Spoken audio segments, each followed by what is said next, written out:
Hey guys, welcome back to our channel Trupti Dipti Amazing World. तो आज topic हूँ षष्ठ श्रेणी द्वितीय अध्याय सर्ब प्राचीन समाज। आम प्रथम आम समाज पर से विषय चल पढ़ा।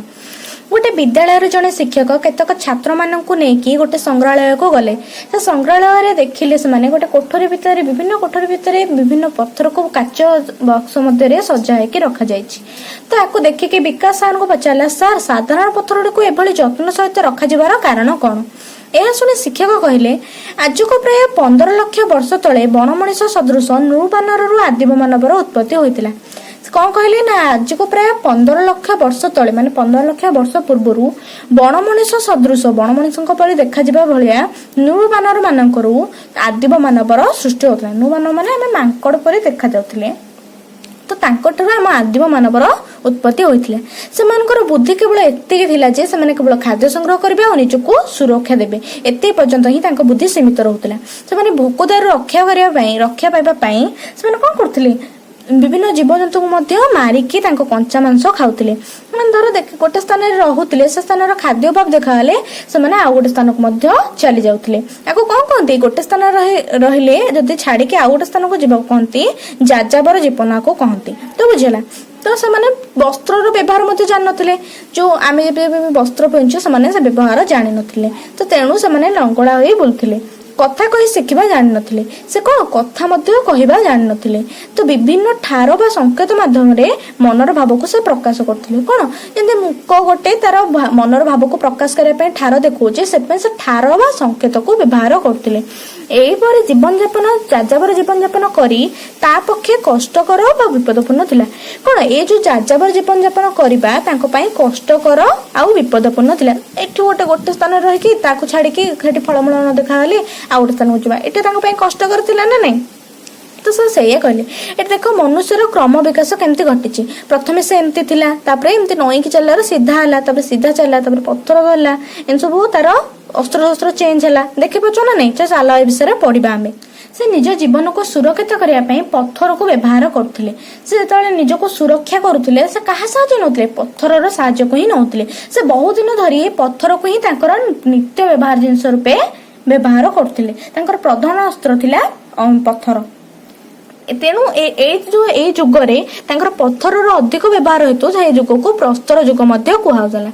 प्रस्तर जुग निर्मित हाथ हथियार व्यवहार को लेकिन ए जुग को दुई भाग में विभक्त कराइला। कौन कौन ना पुरातन प्रस्तर जुग आ नूतन प्रस्तर जुग। तो कौन देख पुरातन प्रस्तर जुग कौन से कौन कौन सब घटी। पुरातन प्रस्तर जुगरे मनुष्य खाद्य संग्रह और निरापत्ता पाई प्रस्तर को ही एकमात्र माध्यम रूपे बाछिथिला। से कौन से खाद्य संग्रह ताकर बुद्धि थिला केतिकी एतिकी थिला जे खाद्य संग्रह करबे और निरापत्ता निजको रखिबे। तो सेति पई ताकर एकमात्र माध्यम थिला ही प्रस्तर। तो एमाने व्यवहार करथुवा अस्त्र शस्त्र गुड़िक चिकण बा सुंदर नथिला।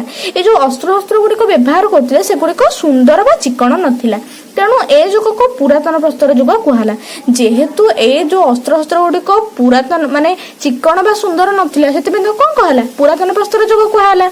निजर खाद्य संग्रह पाई और जाजाबर जीवन यापन पाई ए जुगर मनुष्य को केतोटी दिग को दृष्टि देवा को पड़ता। जेहेतु खाद्य संग्रह पाई से कौन जाजाबर जीवन यापन करते गोटे स्थान अन्य स्थान को जाते। तो से कौन करते केतोटी दृष्टि देवा को पड़ता केतोटी दिग को दृष्टि देवा पड़ता।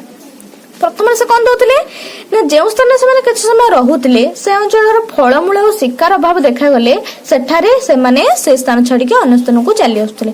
मनकर गोटे स्थान से रहिले से स्थान जब खाद्य अभाव देखागला तो से स्थान से छाड़ी आउ गोटे स्थान को पलि आसुले। तो द्वितीय कौन होता द्वितीय से जो ऋतु देख ऋतु अनुजाई आम फल फूल फुटे तुम एक जानच ना नहीं। तो से कहला द्वितीय तो ऋतु अनुजाई विभिन्न गचर विभिन्न फूल फल देखा जाता। तेणु ऋतु परिवर्तन अनुसार से स्थान परिवर्तन करथिले। जेहेतु ऋतु परिवर्तन हेले धर एठी रहुथिले एठी फलमूल देखागलानी तो से ऋतु जेहेतु चेंज होला एठी देखागलानी तो से एठी आसले तो एठी फल फूल देखा तो एठी रहिले तो एठी सरला परे पुणी गोटे स्थान को गले। बुझिले ना नहीं। तो द्वितीय से एया करथिले। तृतीय कौन करथिले ना प्रचुर जल उर्वर चारण भूमि पाई नदी कूल पशुपक्षी मानकर वासस्थली होइतिला। जेहेतु सेठी प्रचुर जल मिलुथिला आ उर्वर चारण भूमि हेले फूल फल मिलुथिला। तो सेति कौन होतिला से पशुपक्षी मानकर वासस्थली होइतिला। सेठी बण जंगल होइतिबार उर्वर चारण भूमि हेले सेठी बण जंगल गछपत्र उठिबो गछपत्र बण जंगल हबो आ सेठी प्रचुर जल मिलुथिला माने से पानी पीबा को पाइबे। तो सेठी पई पशुपक्षी मानकर वासस्थली होइतिला सेटा। तेणु शिकार पशु शिकार गोटे नदी कूल से अन्य नदी कूल को चली जाउथिले।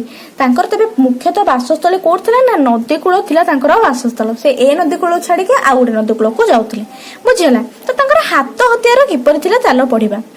पंजाब सोन नदी, उत्तर प्रदेश बिल्ला नदी उपत्यका, दाक्षिणात्य मालभूमि केतक स्थान से समय तैयारी पत्थर कुराड़ी कांक बर्छा आदि आविष्कृत होइछि। कौन से जो पंजाब सोन नदी और उत्तर प्रदेश बिल्ला नदी उपत्यका और दाक्षिणात्य मालभूमि केतक स्थान ये जो सब पत्थर कुराड़ी कांक बर्छा आदि सब आविष्कृत होइछि। सब तांको सब एराक मिलिछि।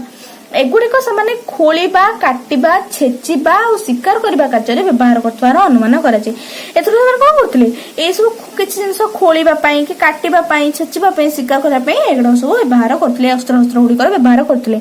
से अस्त्र शस्त्र गुड़िकर चिकण बा सुंदर नथिले सत अस्त्र गुड़ा सुंदर नथिले तुम पढ़िଛ प्रथम किंतु एमानकर अस्त्र शस्त्र द्वारा से सहजरे जीवजंतु शिकार कर पारथिले और गछरु बकल काटी पारथिले और पशु मानकर छाल उतारी पारथिले। से कौन करथिले शिकार कर पारथिले। जो अस्त्र शस्त्र गुड़िक थिला से आम शिकार कर पारथिले गछरु बकल काटी पारथिले और पशु मानकर छाल उतारी पारथिले।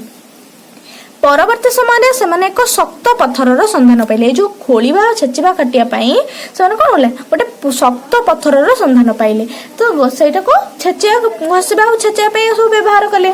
चेन्नई निकटर शक्त पत्थर रे तैयारी से जुगर हातुड़ी आविष्कृत होइछि। से जुगर जो पत्थर निर्मित गोटे हातुड़ी सेटा चेन्नई रु मिलिछि। बुझिला ना नहीं। तो देख ये पुरातन पश्चिम जुगर हाथ हथियार एम सब थिला देखि दियो। तो चलो पढ़ा वस्त्र और बासगृह। वस्त्र किपर थिला और बासगृह किपर थिला। तो पुरातन प्रस्तर जुगरे मनुष्य खाद्य संग्रह खाद्य पाई से प्रकृति उपरे निर्भर करथिला। भोक लागिले से खाउथिला और शीत दाउर रक्षा पाई शरीर को आवृत करि पार नथिला। कौन होला से भोक लगुला से खाउथिले शीत दाउर रक्षा पाई आवृत करने किछि नथिला। तो से कालक्रमे माने धीरे धीरे से पशु चमड़ा और गछर बकुल को वस्त्र रूपे व्यवहार करी शिखिले। जेहेतु शीत है जोरे तो से कौन कले पशु चमड़ा और गछर बकल को निजर वस्त्र रूपे व्यवहार कले। देख ये वस्त्र रूपे व्यवहार करछंती। तो तांको जीवजंतु मानक आक्रमण निजक रक्षा करने गछर कोरड़ और पहाड़र प्राकृतिक गुंफार आश्रय नेउथिले। से कौन करथिले जेहेतु जीवजंतु मानक आक्रमण रक्षा करने से गछर कोरड़ नले पहाड़ और गुंफारे प्राकृतिक गुंफारे से आश्रय नउथिले। देख ये आद्य मानव मैंने केमिति रहुथिले देखा जायछि। तो निआर व्यवहार देख निआर व्यवहार से केमिति करथिले। ए जुगर मनुष्य प्रथमे पत्थर सहित पत्थर घसी होई निया बाहरिबा देखिला। से प्रथमे केन देखिले ना देखिले गोटे पत्थर सहित आ गोटे पत्थर जतले घसी होउचे सेतले नियार सृष्टि होउची। से निया गछ पत्र डाल को पोड़ी पाउंस कर देबार से लक्ष्य कला। से कौन कले से देखिले से नियाटी कौन गछ पत्र डाल को सब गुडी को पोड़ी की नष्ट कर देला। तेणु जाळिबा पई ए कौशल से अवलंबन करी निया बाहर कला। से जो ए किछि जिंस को जाळिबा पई से पत्थर सहित पत्थर घसीबार व्यवहार कला। निआर व्यवहार तार जीवन प्रणाली परिवर्तन है। ये निआ जलिबा द्वारा तांकर किछटा परिवर्तन है। से जो कौन परिवर्तन है चलो आमे देखिबा। प्रथम कौन परिवर्तन है निआ दाउर निज शरीर को शीत दाउर रक्षा कर पाला। जो शीत होता से निआ द्वारा शीत दाउर से रक्षा कर पारथिला। निआर आलोक साहाय्य निजको हिंस्र जंतु आक्रमण रक्षा कर पाला। जो राति होता से निजको रक्षा करने निआ द्वारा ही देखीदेला निआ जेतु नहीं गला तो आलोक देखा आलोक देखा द्वारा से हिंस्र जंतु आक्रमण रक्षा कर पाला निजको। निआ द्वारा पशु मांस पोड़ी खाइला कंचा मांस ठारू पोड़ा मांसर स्वाद अधिक से जानी पाला। से प्रथम कौन करथिला कंचा मांस खाउथिला जीवजंतु मानकु मारिकी। तो ताको जेतले पोड़ी के से खाइला से जानी पाले जे कंचा मांस ठारू पोड़ा मांसर स्वाद अधिक। तो सेति पय से जानी पाला तार स्वादटा जानी पाला। तो सेतरे किछ उन्नति हला। तो हमर एटे कोन कोन उन्नति हला निजको शीत दाउर रक्षा कर पाला तापरे हिंस्र जंतु कबळ रक्षा कर पाला आउ पोड़ा मांस खाई पाला। दाक्षिणात्य केतक गुंफारे जमी थिबा पाउंसरु अनुमान करा जाय जे ए जुगर मनुष्य निआर व्यवहार जानथिला। ए जो दाक्षिणात्यर केतक गुंफा अछि सेतरे पाउंस देखा जाय। जेहेतु पाउंस देखा जाय तमे एथरो कान जानि परछो से माने निआर व्यवहार निहाते जानिथिबे। बुझला ना नहीं। तो तापर पढिबा चित्रकला। तासे माने चित्ररो तांको करे कला कोन थिला पढिबा। विभिन्न गुंफारू ए जुगर मनुष्य माने व्यवहार करथुवा चित्रकलार संधान मिलिछि।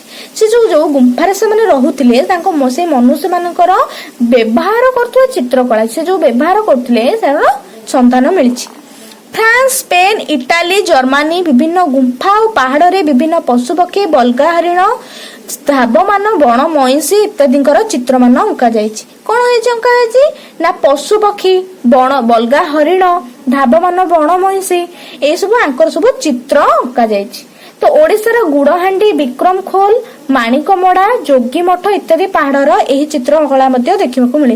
तो ओडिशार को स्थान में गुड़हांडी, विक्रमखोल, माणिकपड़ा, जोगीमठ ए सब पहाड़रू कौन ये जो चित्रकला गुड़िक देखा आम पाइछे। आम देशर केतक अंचल आदिवासी माने एबे मध्य शिकार करी और फलमूल संग्रह करी जाजाबर जीवन यापन करछन्ती। आम देशर किछि एमती अंचल अछि जो माने आदिवासी माने समाने एबे मध्य शिकार करी और फलमूल संग्रह करी निजको जीवन यापन पालन करछन्ती। केरल रे बास करथुवा पांडाराम, ओडिशार कोरापुटर बंडा जातिर आदिवासी माने सही प्राचीन संस्कृति को नहीं एबे मध्य बंची रहिछन्ती। से जो प्राचीन सभ्यतार थिला से माने फलमूल संग्रह करके और शिकार करके निजर जीवन यापन करथिले। तो एबे हमर कोन केरल रो पांडाराम और ओडिशार कोरापुटर बंडा जाति, तो बंडा जाति ओडी सुनथिबा। तो सेही जातिर लोक आदिवासी माने कोन एही प्राचीन सभ्यता को रखिछन्ती। तो देख ये आद्य मानव चित्रकला कि पड़ता से माने पहाड़ गुंफा मध्य एम सब चित्र करते। तो या देखिए ही आम जापर एने कौन सब कौ सब व्यवहार करते, कौ पशुपक्षी थे सब जापर। तो आमर सरीगला पुरातन प्रस्तर युग, तो आसला नूतन प्रस्तर युग। नूतन प्रस्तर युग कौन ताले देखा हजार हजार वर्षर जाजाबर जीवन यापन कला मनुष्य स्थायी बसवास करने को आरंभ कला। हजार हजार वर्षर जाजाबर माने गोटे स्थान और स्थान छाड़ी जो जीवार जीवन यापन प्रणाली कला मनुष्य स्थायी बसवास करने को आरंभ कला। से कौन कला गोटे स्थान में रहा शिखिला। हठात दिने आकस्मिक भाव में लक्ष्य कला मंजी माटी भितर पोती होला परे पानी पाई गछरे परिणत होउची। से कौन लक्ष्य कला देखिला जे गोटे मंजी जेतले माटी तळे पड़ी पानी पाउची से गोटे गछ होइके परिणत होउची। एहिटारो ही कृषि आरंभ होला। तो कृषि आरंभ केबेठु होला जेतले से जानि पाला जे मंजीरो गछटे सृष्टि होउची। तो ताकू आ खाद्य संग्रह करने पाए बुलवा को पड़ा नहीं। जेहेतु आनीगला गछटी एमती हो तो गछरू से फूल फल संग्रह कर तो सेठू से मंच पोतिक से फूल फल पाई तो से कौन गला आ खाद्य संग्रह करने को बुलवा को पड़ा नहीं। कालक्रमे से नदी कूल मानक कुड़िए घर कर स्थायी भाव में बसवास करने को लगिला। परवर्ती समय गहम, ज, धान, फल पनीपरिया चाष कर शिखला। से कौन कला धीरे धीरे गहम, ज, धान आ फल पनीपरिया विभिन्न चाष कला। देखला चाष काम सैला तो आसला पशुपालन। से किए सब पशुपालन करुला। कृषि कार्य साहाय्य करने ए जुगर मनुष्य प्रथमे पशुपालन आरंभ कला। ए जुगर लोक मैंने कृषि कार्य करुले तो से पशु मान व्यवहार से नौले। प्रथमे शिकार कार्य साहाय्य से कुकुर पालन कला। जो से शिकार कार्य को जाऊला तो से कौन कला कुकुर साहाय्य नेला। परे गाई, मेंढा, छेली आदि पशु मान पालन कला। घोड़ा और गध मान परवर्ती समय माल परिवहन कार्य लगेला। घोड़ा और गध मान किसी गोटे जिनस बोही नापी माल परिवहन कार्य लगेला। नदी कूल मानक प्रचुर जल उर्वर माटी थी शस्य उत्पादन करने सुविधा है। जेहेतु नदी कूल उर्वर चारण भूमि थाए आउ प्रचुर जल मिलू थाए तो से शस्य उत्पादन करने सुविधा है। तो पशुपालन द्वारा इसे अनेक गुड़िया उपकार पाइला। जेहेतु पशुपालन कला सब कौन कौन सब उपकार पाइला चलो आम पढ़ा।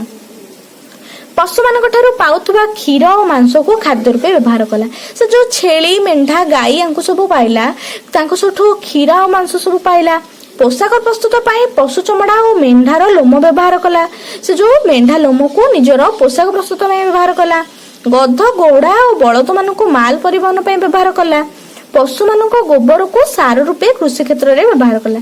से जो पशु मान गोबर को लेकिन से कौन कला सार रूपे व्यवहार कला। देख ये नूतन प्रस्तर जुगर पशुपालन किपरि से एमती नहीं चरिया को जाउथले। से चक्कर व्यवहार केमिति जानले। चक्कर व्यवहार नूतन प्रस्तर जुगर लोक मानकर जीवन में एक विराट परिवर्तन आनला। जेहेतु से चक्कर उद्भावन माने व्यवहार से जानी गले जीवन में गोटे विराट परिवर्तन आसला। ए से गोटे विभिन्न प्रकार माटी पात्र को निर्माण कले। आम जो माठी हांडिया देखुचे चक द्वारा ही तैयारी करा ना नहीं तो आम निर्माण कर पारे। कालक्रमे चक को गाड़ी रे व्यवहार करी माल परिवहन शीघ्र और सुविधा कर पारे। जेहेतु तुम गाड़ी में देखो चक लगी द्वारा ही से माल परिवहन शीघ्र आउ सुविधा कर पारे। देखते शगड़ मानक जो चक लगी तो सी व्यवहार करते। ପରବର୍ତ୍ତୀ ସମୟରେ ଏହି ଚକକୁ ସେମାନେ ତନ୍ତ ପ୍ରସ୍ତୁତ କରିବାରେ ସାହାଯ୍ୟ କଲେ। ଦେଖିଥିବ ଯୋଉ ଗାନ୍ଧୀଜୀ ତନ୍ତ ପ୍ରସ୍ତୁତ କରୁଥିଲେ ତା ଦେହରେ ମଧ୍ୟ ଚକ ଲାଗିଛି, ତ ସେଥିପାଇଁ ମଧ୍ୟ ସେ ପ୍ରସ୍ତୁତ କଲେ, ଯାହାଦ୍ୱାରା ସେମାନେ ସୂତା କାଟି ପାରିଲେ ଆଉ ଲୁଗା ବୁଣି ପାରିଲେ। ବୁଝିଲା, ତା ଦ୍ୱାରା ସେ ସୂତାକୁ କାଟି ପାରିଲେ ଶୀଘ୍ର ସହଜରେ, ଆଉ ଲୁଗାକୁ ମଧ୍ୟ ବୁଣି ପାରିଲେ। ତ ବୁଝିହେଲା ଚକର ବ୍ୟବହାର କଣ। ଚକର ବ୍ୟବହାର ତାଙ୍କ ଜୀବନରେ ଗୋଟେ ବିରାଟ ପରିବର୍ତ୍ତନ ଆଣିଲା। ସେମାନେ ମାଟି ପାତ୍ର କରିପାରିଲେ, ତାକୁ ଗାଡିରେ ଲଗେଇକି ବ୍ୟବହାର କରିକି ମାଲ ପରିବହନ ଶୀଘ୍ର ସୁବିଧା ନେଇ ପାରିଲେ, ଆଉ ଚକକୁ ତନ୍ତୁ ପ୍ରସ୍ତୁତ ପାଇଁ ବ୍ୟବହାର କରିପାରିଲେ, ଆଉ ଲୁଗା ବୁଣି ପାରିଲେ। ବୁଝିହେଲା ନା ନାଇଁ ଚକର ବ୍ୟବହାର ବୁଝିହେଲା। ତ ଆସିଲା ମାଟି ପାତ୍ର। ମାଟି ପାତ୍ରରେ ଆମେ କଣ ବ୍ୟବହାର ପାଇଲେ? ଭାରତର କେତେକ ଅଞ୍ଚଳରୁ ଏ ଯୁଗର ଲୋକମାନେ ବ୍ୟବହାର କରୁଥିବା ବିଭିନ୍ନ ପ୍ରକାର ମାଟି ପାତ୍ରର ସନ୍ଧାନ ମିଳିଛି। କଣ ଏ ଯୁଗର ଲୋକମାନଙ୍କ ଦ୍ୱାରା କେତେକ ମାଟି ପାତ୍ର ତାଙ୍କର ସନ୍ଧାନ ମିଳିଛି। ଏଗୁଡିକ ସେମାନେ ପ୍ରସ୍ତୁତ କରୁଥିଲେ ଓ ଦୈନନ୍ଦିନ ଜୀବନରେ ବ୍ୟବହାର ମଧ୍ୟ କରୁଥିଲେ। ସେ ତାକୁ ଯେତେବେଳେ ପ୍ରସ୍ତୁତ କରୁଥିଲେ ଦୈନନ୍ଦିନ ଜୀବନରେ ବ୍ୟବହାର ମଧ୍ୟ କରୁଥିଲେ। ଏହି ପାତ୍ର ଗୁଡ଼ିକୁ ସେମାନେ ରାନ୍ଧିବା, ଶସ୍ୟ ସାଇତି ରଖିବାରେ ମଧ୍ୟ ବ୍ୟବହାର କରୁଥିଲେ ବୋଲି ଅନୁମାନ କରାଯାଏ। ସେ ଯେହେତୁ ଖାଦ୍ୟ ଗୁଡିକ ଯୋଉ ସଂଗ୍ରହ କରୁଥିଲେ ତାକୁ ରାନ୍ଧୁଥିଲେ, ତାକୁ ରାନ୍ଧିକି ପୁଣି ତାକୁ ସାଇତିକି ରଖିବା ପାଇଁ ବି ତାକୁ ବ୍ୟବହାର କରୁଥିଲେ। ମାଟି ପାତ୍ରରେ ଗଲା। ତା ହାତ ହତିଆର ଆସିଲା। ସେ ଯୋଉ ନୂତନ ଆମେ ପଢିଲେ ପୁରାତନ ପ୍ରସ୍ତର ଯୁଗର ହାତ ହତିଆର, ଏବେ ନୂତନ ପ୍ରସ୍ତର ଯୁଗର ହାତ ହତିଆର କେମିତି ଥିଲା ଚାଲ ପଢିବା। ନୂତନ ପ୍ରସ୍ତର ଯୁଗର ମନୁଷ୍ୟମାନେ ବ୍ୟବହାର କରୁଥିବା ଅସ୍ତ୍ରଶସ୍ତ୍ର ଗୁଡିକ ପୁରାତନ ପ୍ରସ୍ତର ଯୁଗ ଅସ୍ତ୍ରଶସ୍ତ୍ର ଅପେକ୍ଷା ଅଧିକ ଉନ୍ନତ। କଣ ନୂତନ ପ୍ରସ୍ତର ଯୁଗ ଯୋଉ ହାତ ହତିଆର ଗୁଡିକ ସେମାନେ ପୁରାତନ ଠାରୁ ଟିକେ ଉନ୍ନତ, ସୁନ୍ଦର ଆଉ ଧାରୁଆ ଆଉ ଚିକଣ ଥିଲା। ତାଙ୍କଠୁ ଉନ୍ନତ ଥିଲା, ଧାରୁଆ ଥିଲା ଆଉ ଚିକଣ ମଧ୍ୟ ଥିଲା। ତେଣୁ ଏ ଯୁଗକୁ ନୂତନ ପ୍ରସ୍ତର ଯୁଗର ନାମିତ କରାଯାଏ। ଯେହେତୁ ତାଙ୍କଠୁ ଟିକେ ଉନ୍ନତ ଥିଲା ତାକୁ କୁହାଯାଏ ପୁରାତନ, ଆକୁ କୁହାଯାଏ ନୂତନ। ବୁଝିହେଲା। ଶିକାର ବ୍ୟତୀତ ଅନ୍ୟାନ୍ୟ କାର୍ଯ୍ୟରେ ମଧ୍ୟ ଏହି ଅସ୍ତ୍ରଶସ୍ତ୍ର ଗୁଡିକ ବ୍ୟବହାର କରାଯାଇ ପାରୁଥିଲା। କଣ ସେମାନେ କଣ କରୁଥିଲେ? କେବଳ ଖାଦ୍ୟ ସଂଗ୍ରହ ଆଉ ତାଙ୍କର ନିଜକୁ ସୁରକ୍ଷା ଦେବାରେ ତାଙ୍କର ଜୀବିକା ସୀମିତ ରହୁଥିଲା। ୟାଙ୍କର କଣ ସେ ଅନ୍ୟାନ୍ୟ କାର୍ଯ୍ୟରେ ମଧ୍ୟ ଲଗାଇ ପାରୁଥିଲେ। ପଥର, ଅସ୍ତ୍ର, କାଠ ବେଣ୍ଟ ଲଗା ଅସ୍ତ୍ରଶସ୍ତ୍ର, ବାଉଁଶ, ଧାନୁ ଓ ପାତିଆର ଗୁଣ ଆଦି ସେମାନେ ବ୍ୟବହାର କରୁଥିବାର ସୂଚନା ମିଳେ। କଣ କରୁଥିଲେ ନା ପଥର, ଅସ୍ଥିର, କାଠ ବେଣ୍ଟ ଲଗା ଅସ୍ତ୍ରଶସ୍ତ୍ର, ପଥର ଆଉ ଅସ୍ଥିର କାଠ ବେଣ୍ଟ ଲଗା ଅସ୍ତ୍ରଶସ୍ତ୍ରକୁ ବ୍ୟବହାର କରୁଥିଲେ। ବାଉଁଶରୁ ସେମାନେ ଧନୁ ଓ ପାତିଆର ଗୁଣ ମଧ୍ୟ ବ୍ୟବହାର କରୁଥିବାର ସୂଚନା ମିଳେ। ଏହା ଛଡା ସେ କଣ କରୁଥିଲେ ନା ହାଡର ତିଆରି ଛୁଞ୍ଚି ବ୍ୟବହାର କରୁଥିଲେ। ସେ ହାଡର ତିଆରି ଯୋଉ ଛୁଞ୍ଚି ତାକୁ ବ୍ୟବହାର କରୁଥିଲେ। ଚମଡାରୁ ତିଆରି ଲୁଗା ସିଲେଇ କରିବାରେ ତାହା ବ୍ୟବହାର ହଉଥିଲା। ଛୁଞ୍ଚିଟା କଣ ଯୋଉ ଚମଡାରୁ ତିଆରି ଲୁଗା ତାକୁ ସିଲେଇ କରିବାରେ ସେମାନେ ସାହାଯ୍ୟ କରୁଥିଲେ। ଓଡ଼ିଶାର ମୟୂରଭଞ୍ଜ ଜିଲ୍ଲାର କୁଚେଇ, କୁଳିଅଣା, ବୈଦେପୁର ପ୍ରଭୃତି କେତେକ ଜାଗାରୁ ନୂତନ ପ୍ରସ୍ତର ଯୁଗର ହାତ ହତିଆର ମିଳିଛି। ତ ନୂତନ ପ୍ରସ୍ତର ଯୁଗର କୋଉଠୁ ହାତ ହତିଆର ମିଳିଛି? କୁଚେଇ, କୁଳିଅଣା ଆଉ ବୈଦେପୁରରୁ। ବୁଝିହେଲା ନା ନାଇଁ? ତ ତାପରେ ପଡିବା ଧର୍ମ ବିଶ୍ୱାସ। ସେ କାହା ଉପରେ ବିଶ୍ୱାସ କରୁଥିଲେ? ନୂତନ ପ୍ରସ୍ତର ଯୁଗର ଲୋକମାନେ ପ୍ରକୃତିର ଉପାସକ ଥିଲେ। ସେ କାହାକୁ ଉପାସକ କରୁଥିଲେ? ତାଙ୍କର ଉପାସକ କିଏ ଥିଲେ ନା ପ୍ରକୃତିକୁ। ତେଣୁ ପ୍ରକୃତିର ବିଭିନ୍ନ ରୂପ ଯେପରିକି ନଦୀ, ପର୍ବତ, ସୂର୍ଯ୍ୟ, ବୃକ୍ଷ ଆଦିକୁ ପୂଜା କରୁଥିଲେ। ତ ସେମାନେ କାହାକୁ ପୂଜା କରୁଥିଲେ? ନଦୀ, ସୂର୍ଯ୍ୟ, ବୃକ୍ଷ ଆଦିକୁ ପୂଜା କରୁଥିଲେ। ସେମାନେ ପରଜନ୍ମରେ ବିଶ୍ୱାସ କରୁଥିଲେ। ସେମାନେ କଣ ପରଜନ୍ମକୁ ବିଶ୍ୱାସ କରୁଥିଲେ। ସପୋଜ ବ୍ୟକ୍ତି ଜଣେ ମରିଗଲେ ତା ସହିତ ସେ ବ୍ୟବହାର କରୁଥିବା ଖାଦ୍ୟ ଦ୍ରବ୍ୟ ଓ ହାତ ହତିଆର ମଧ୍ୟ ପୋତି ଦଉଥିଲେ। ହେଲା, ସେ ଯଦି ଗୋଟେ ଲୋକଟେ ମରିଗଲା ତ ତାକୁ କଣ କରୁଥିଲେ? ତାର ବ୍ୟବହାର କରୁଥିବା ସମସ୍ତ ଖାଦ୍ୟ ଦ୍ରବ୍ୟ ଆଉ ବସ୍ତ୍ର ଆଦିକୁ ସେମାନେ ପୋତି ଦଉଥିଲେ। ବୁଝିହେଲା। ତାପରେ ଦେଖ କାଳକ୍ରମେ ସେଇ ଯୁଗର ମନୁଷ୍ୟ ଗୋଷ୍ଠୀଗତ ଓ ଦଳଗତ ଜୀବନଯାପନ କଲା। ଧୀରେ ଧୀରେ ସେମାନେ କଣ କଲେ ନା ତାଙ୍କ ମନୁଷ୍ୟ ଯେତେବେଳେ ବଢିଲା, ତାଙ୍କ ଗୋଷ୍ଠୀ ବଢିଲା, ତ ସେମାନେ ଗୋଷ୍ଠୀଗତ ଆଉ ଦଳଗତ ଜୀବନଯାପନ କଲେ। ଅବସର ସେମାନେ ନିଜକୁ ବିଭିନ୍ନ ପ୍ରକାର କାର୍ଯ୍ୟରେ ନିୟୋଜିତ କଲା। ଧୀରେ ଧୀରେ ଯେହେତୁ ତାଙ୍କର ଉନ୍ନତି ହେଲା ସେମାନେ ବିଭିନ୍ନ କାର୍ଯ୍ୟରେ ନିଜକୁ ନିୟୋଜିତ କଲେ। ନିଜ ନିଜ ଦଳ ମଧ୍ୟରୁ ଜଣକୁ ଦଳପତି ରୂପେ ବାଛିଲେ, ତାର ନିର୍ଦ୍ଦେଶ ମାନେ ଚଳିଲେ। ତାଙ୍କ ମଧ୍ୟରୁ ସେ ଜଣକୁ ମୁଖ୍ୟ ବାଛିଲେ ଆଉ ତାଙ୍କ ନିର୍ଦ୍ଦେଶ ମାନେ ଚଳିଲେ। ଏହିପରି ଭାବରେ ସମୟ ସହିତ ତାଳ ଦେଇ ମନୁଷ୍ୟ ସଭ୍ୟତା ଦ୍ୱାରଦେଶରେ ପହଞ୍ଚିଥିଲା। ତ ବୁଝି